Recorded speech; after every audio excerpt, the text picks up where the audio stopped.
Hi everyone, just a quick heads up on how to edit in Powerdirector.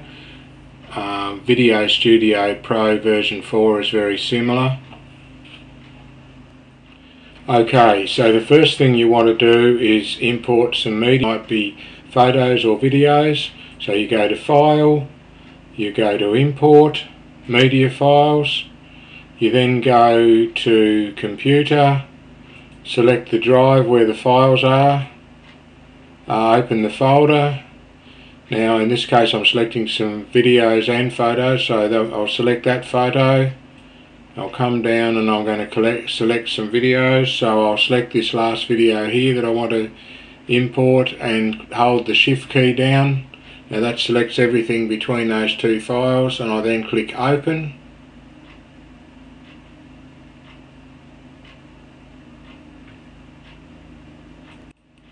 What I usually do now is remove from the library any photos or videos from that lot that I don't want to use.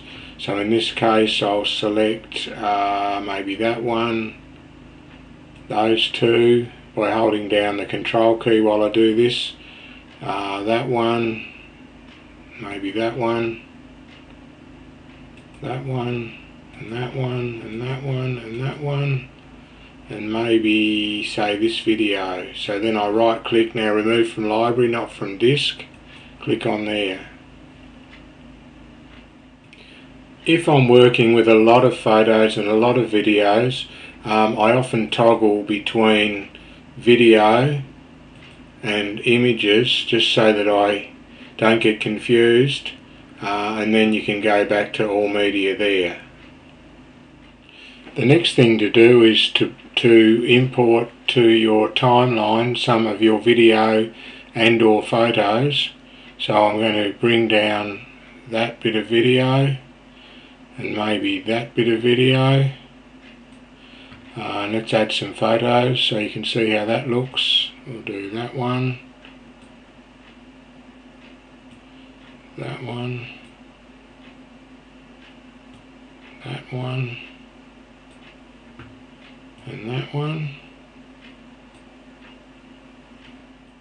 Now this is where we start the editing. And what I usually do is I'll right click on here, go to edit video, and then multi-trim.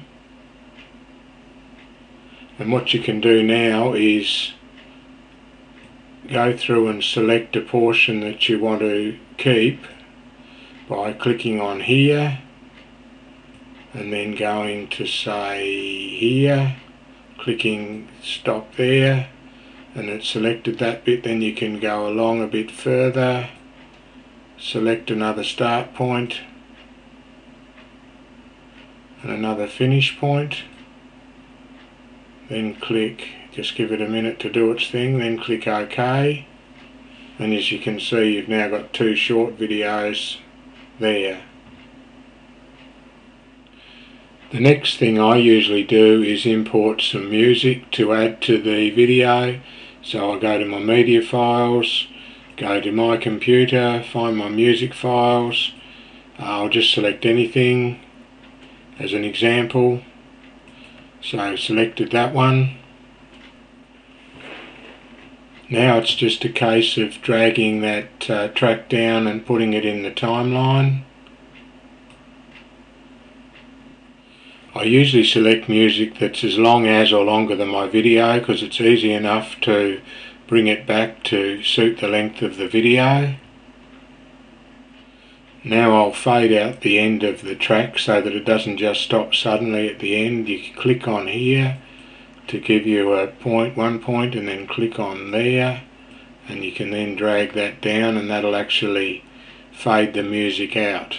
Now I had to cheat here because I'm using a capture program. It wouldn't work properly with the voiceover, so I had to make a little sample file which I'll now drag down into the voiceover spot, which is here, and this is what it would have looked like had it been working properly. Now let's add some titles. So we go T for titles, just select something quickly here. Now you drag that down, put it in the title section which is there. Now we'll edit the title by double clicking on it, and you can change these words. So we'll make, say, that into, we'll get that out of the way, change that to Tassie, change that to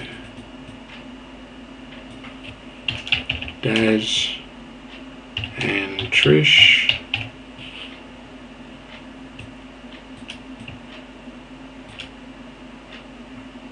Click OK. Now if I want to use a similar title at the other end of the video to finish off, I just hit copy, paste, and then drag that across to the end of my video, and then edit that one. Let's call that